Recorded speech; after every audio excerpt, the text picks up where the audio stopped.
Bonjour. Pour les personnes qui ne me connaissent pas et qui ne connaissent pas le projet Je suis vos yeux, je m'appelle Sabrina et j'ai quitté la France depuis janvier 2012 avec mon compagnon afin d'apprendre. Apprendre, découvrir, partager. Pour cela, quoi de mieux que de choisir d'aller à la rencontre des gens. Ainsi, le projet de reportage Je suis vos yeux était né. Un tour du monde teinté d'échanges et de pédagogie. Mais très vite, les superbes images de cartes postales que vous comme nous pouvons voir dans les documentaires ou autres vidéos de globetrotters sur le net ou ailleurs ont laissé place à la réalité du terrain. Je suis vos yeux, et je ne peux ni trahir les miens, ni les vôtres. Vidéo vérité et anti-carte postale pour notre deuxième pays. Coup d'œil, non, coup de poing sur le Cambodge. Maintenant soyons cash et n'ayons pas peur de penser ce que nous pensons. Toute vérité n'est pas bonne à dire, je ne le crois pas. Et même si cette tendance m'a parfois joué des tours, dire ce que je pense fait que je suis ce que je suis aujourd'hui. Et je vous souhaite de vous sentir autant à votre place que moi je me sens à la mienne. Pourquoi anti-carte postale ? Pour cette vidéo, nous sommes allés à la rencontre d'un ranger qui nous a organisé un trek. Loin des sentiers touristiques, il nous a fait découvrir son univers et une autre réalité.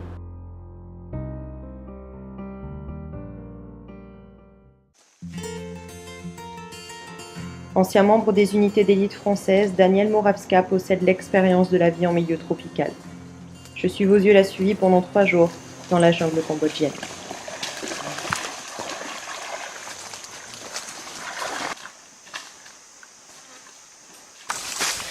Et en fait, c'est plutôt des coupes de braconniers, ça, ou de...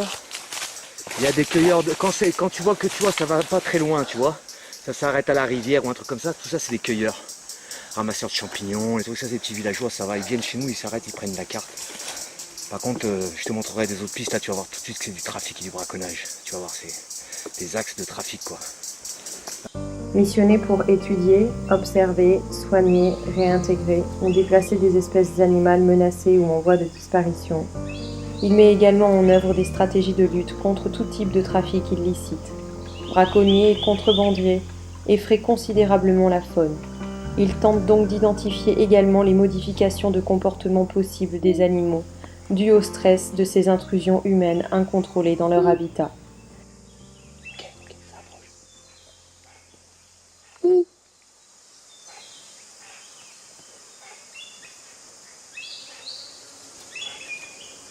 Ça veut dire relax.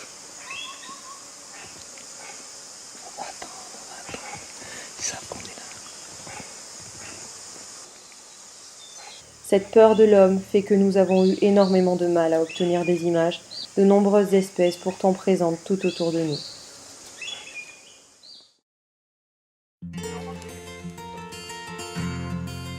Après avoir passé 2 nuits dans la forêt tropicale, il était temps pour nous, au matin, de quitter le bivouac et de regagner la station. Alors que le véhicule arrivait pour nous récupérer, Daniel nous confiait une autre de ses nombreuses expériences. C'est infesté de trucs en polystyrène, de bouteilles.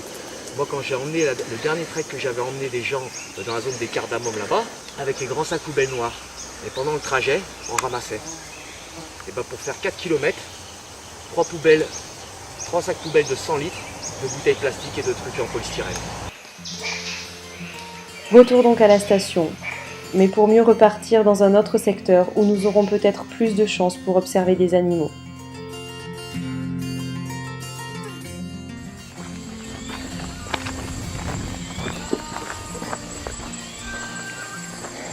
Quel loin ils sont.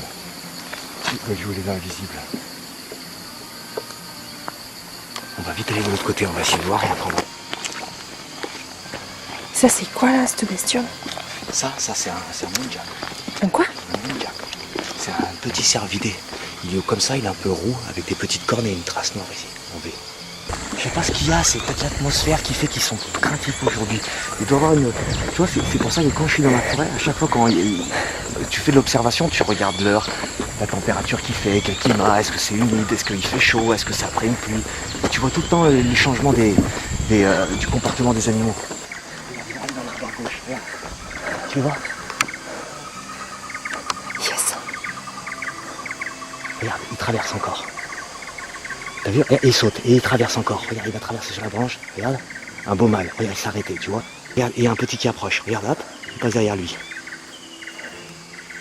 Un troisième qui arrive. Il nous regarde. Il y a un quatrième. Regarde derrière. Voilà.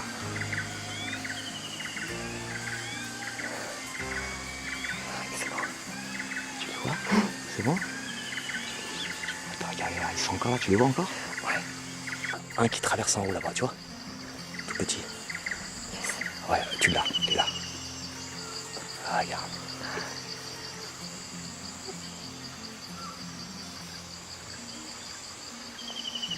C'est quoi cet animal? C'est quoi cet oiseau? Cigogne épiscopale. Cigogne épiscopale.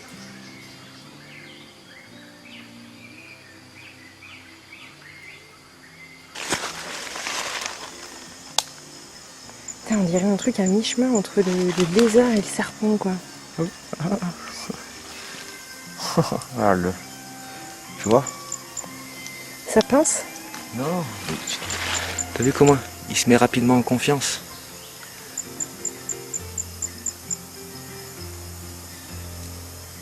Ça, c'est un calotte. Calotte à moustache. Et eux, ils ont le dos rouge. Ils sont tout verts, le petit bec rouge, et tout le dos, il est rouge quand ils s'envolent.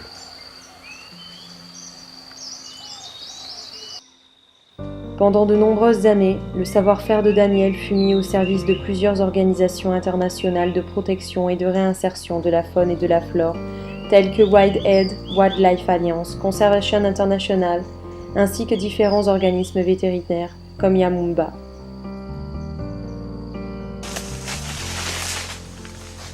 Indépendant et souligné d'une âme solitaire, Daniel se détache peu à peu des différents organismes précités. Et c'est en 2009 que son association Selva Terra voit le jour. Organisation au service de la faune et de la flore, Je suis vos yeux décide de la sélectionner pour l'aider.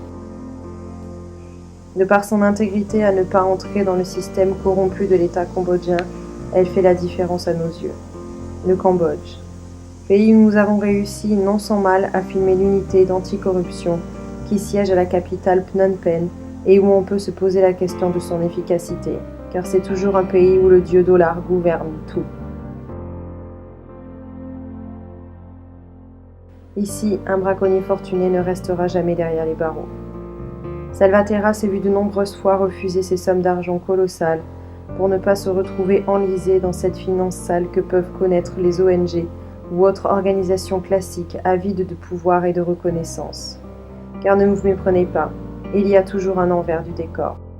Les études intensives sur un terrain plus qu'hostile à l'homme ne font visiblement pas bon ménage, avec ces hommes et ces femmes en blouse blanche qui, noyés dans leurs calculs et leurs synthèses, se retrouvent bien plus souvent devant un ordinateur pour rédiger leurs rapports que dans la forêt. Ainsi, il y a 5 ans déjà, Daniel a pu trouver la trace d'un tigre dans un secteur où l'animal avait pourtant été déclaré éteint depuis 15 ans, juste parce qu'aucune équipe ne s'était rendue sur place. Ce professionnel de la nature est également un visionnaire extrêmement lucide concernant un avenir potentiel de la planète, si ce genre de phénomène persiste. Salvatierra a encore besoin de grandir. C'est pourquoi, tout comme Daniel, qui bien loin des longs discours passe à l'action, nous vous demandons de passer vous aussi à l'action. Daniel a besoin de 2 000 € pour concevoir un vêtement à base d'ions d'argent. Textile issu de la nanotechnologie, celui-ci lui permettra de ne pas être repéré par les animaux. Son but est de continuer à retrouver d'autres espèces soi-disant disparues, afin d'avoir un poids considérable face au pays, que le gouvernement soit dans l'impasse et que celui-ci soit du fait obligé de déclarer la zone protégée et de réellement faire son travail face aux trafiquants. C'est pourquoi je fais appel à vos dons. Car aider Daniel et Salvatierra, c'est aider la nature et votre planète. Aidez-le, aidez-la, aidez-vous. Ayez de l'estime pour ce que vous êtes et ce que vous faites. N'oubliez jamais qui vous êtes, ni d'où vous venez. Vos racines sont aussi importantes que celles des arbres.